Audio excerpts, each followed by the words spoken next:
Overall, I was pleased. Thought we came out and played the way we were supposed to play. Obviously, we got a ton of things that we still need to get cleaned up. The reps that we were able to get late in the game for our 2s and 3s, I think will be really valuable. It obviously was not perfect, but it'll serve us well as this season goes on and allow those guys to get coached off of the 2. But overall, I thought we played the way we were supposed to play. We got to finish some drives on offense and not end with field goals. Although I think the field goal work, there's a blessing in disguise there. The field goal work was good for us too. We won the takeaway battle, not just the takeaway battle. You got to score points off turnovers. And we had 16 points off of our 3 turnovers. Explosive play battle.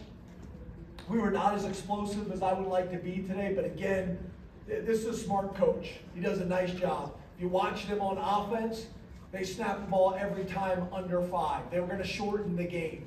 On defense, they were going to play bend but don't break and not give up the explosives, but we got to be more explosive. Third down battle was significant. Sack battle was significant. The starting field position battle, which goes hand in hand with special teams and turnovers, obviously. Did not win the penalty battle. I was not happy with the last one. The official is in the huddle holding us, turns to the umpire, says pump the clock. He doesn't do it, then throws a flag on us. Then I go and address it, and the same thing. He's behind him going, I tried to tell him. So wasn't happy about that.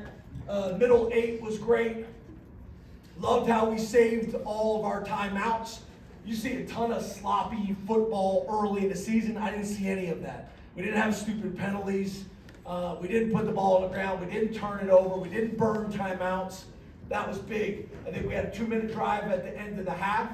Had all of our timeouts available, scored a touchdown, then came back because we deferred, went middle 8, got points. I think it was a field goal coming out of the second half, so won the middle 8. That was big. Was very pleased with how we handled that. Had our first takeaway on a defensive possession to start the season since 1994. Awesome. 10 drives, 9 resulting in a score. Denied Dennis Sutton. First Penn State player with 2 forced fumbles in a game since a guy by the name of Micah Parsons in 2019. And then with 2 touchdowns, Nick Singleton now has 43 career touchdowns, passing a guy for the real Penn State fans out there, Lydell Mitchell, who was a legend here, for second all-time in Penn State total touchdowns. So, ton of cool stuff. I thought Andy, year 2, you could feel the difference. Same thing with Stig. And then I thought for our first game at Penn State, I liked how we operated on the headset with Jim and how poised he was. Obviously, experienced guy. But there's going to be a ton of stuff that we got to get cleaned up off of this film. So I know that's a long opening statement. Appreciate you guys being here, and I'm happy to answer questions. Start with Mark, and then we'll go to Flounders. James, can you assess the play with the 3 transfer wide receivers and the amount of production you were able to get from them? Yeah, so my gut says good. Need to kind of look at it to talk it through. But yeah, Trevor Pena kind of surprised. I thought Kyron Hudson would have led us. Pena had 7 catches for 74 yards. Hudson had 6 catches for 89 yards, so more yards. Got Nick Singleton involved, got Rapplier involved. Would like to get more guys involved. We left some guys late in the game that last drive, trying to get a couple guys touches. We did that with Dink, and then as soon as he got the touch, we got him out of the game. Tried to get a ball to Liam as well. But overall, good. Hudson looks very mature. He looks very poised. He almost came down with that ball that was left behind him in the end zone. Should have been a touchdown to start the game. But he just looks mature and strong and confident. Obviously, Pena did some really good things. We'll continue to get Ross involved as well.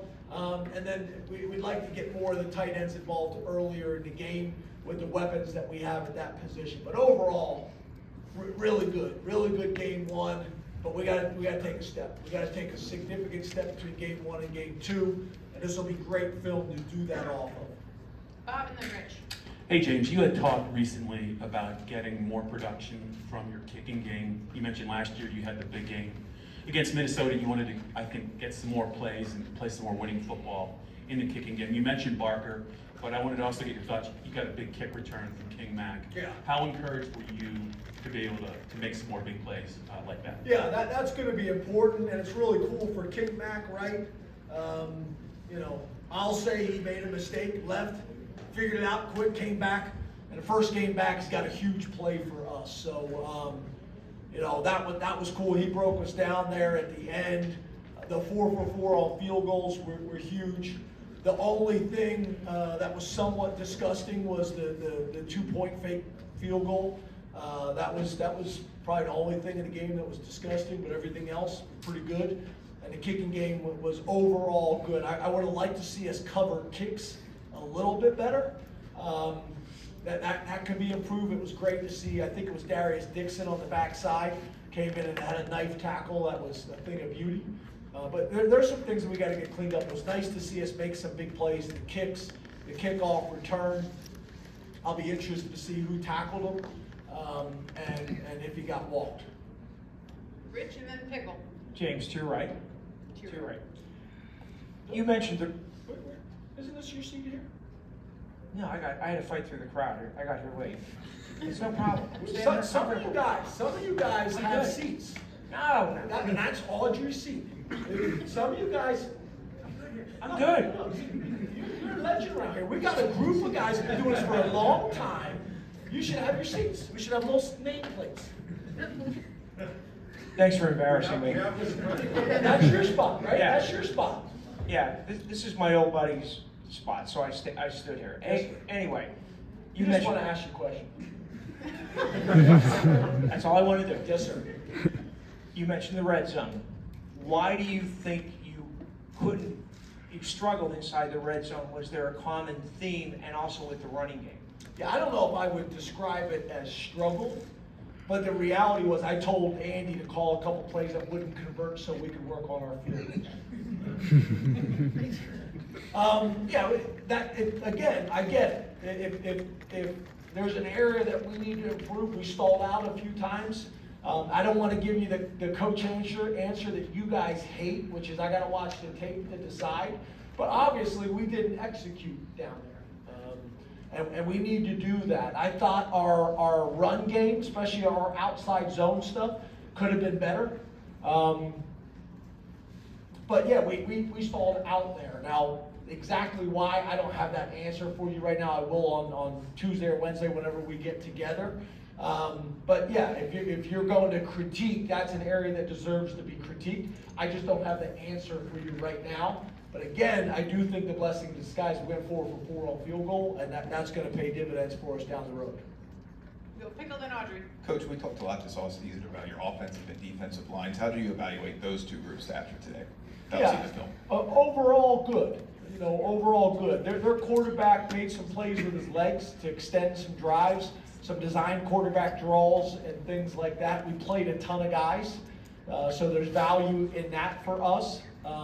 Offensive line, again, played a ton of zone, played a ton of, trying to get an extra hat in the box.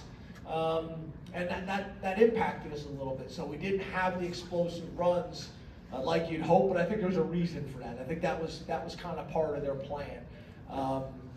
Soft coverage, get an extra hat in the box, not allow the two running backs to beat you. And in last year, that would happen sometimes, and we weren't able to distribute the ball enough, and we were able to do that today. So things that we got to get cleaned up, there's no doubt about it. But overall, I think good. I think there's a lot more there in terms of our O-line specifically. I think we got more there in how we can play. Got two more, Audrey then Todd. James, this was a career kind of day for Deny, all over the place, disrupted from the get-go. Looked like he really kind of picked up where he left off last year during the playoff run. What do you think the ceiling kind of looks like for him and just all the different ways that he can impact the game? Yeah, he just, when you're 6'5", you're 265 pounds, he's extremely strong. He's quicker and faster than people realize. He's a well-rounded defensive end. And there's some guys across the country that are great pass rushers. There's some guys that are good against the run. He can do both. He's a unique guy. He's going to have a big-time year. I think the thing that separates him is the thing that all of them can do, but very few do, is his motor is always, on 100. From the snap to the whistle, he plays his tail off. And usually when you play hard, good things happen. You keep running to the ball, you're going to end up, making a play, either a tackle for a loss, a sack, a play down the field where you put it on tape and impress everybody, or the ball comes out and you're running, you're able to recover it. When you play with that type of effort, good things happen. And he is hungry, he is motivated, he is driven. He wants to be great. A lot of guys say they want to be great. This guy eats, sleeps, and dreams, football and wants to be special. And he's been that way since we recruited him and since he's been on campus. He just continues to get better. I think that the 10 pounds that he's lost, I think is helpful for him. I think it's gonna contribute to him having a big time year for us. Last question to Todd. Coach, over here. You mentioned Coach Knowles. I wanted to ask you about him. He's been open about how much he was excited to come to Penn State. Coach is a PA guy. Before the game, he gave him a nice big bear hug, and he seemed to, laugh it off, that type of deal. Gave him a couple of jabs. Too. Absolutely. Did you get a sense of how excited he was for this day? I mean, I know he's going to settle into the season, but for this to be his first day at Penn State. Yeah, first game. he's not like an excitable guy. He's kind of like this. He whispers. Now on the headset when things don't go well, you see a different side. On the practice field, you see a different. But besides that, walks down the hallway quiet. He's thinking. In staff meetings, he speaks a little.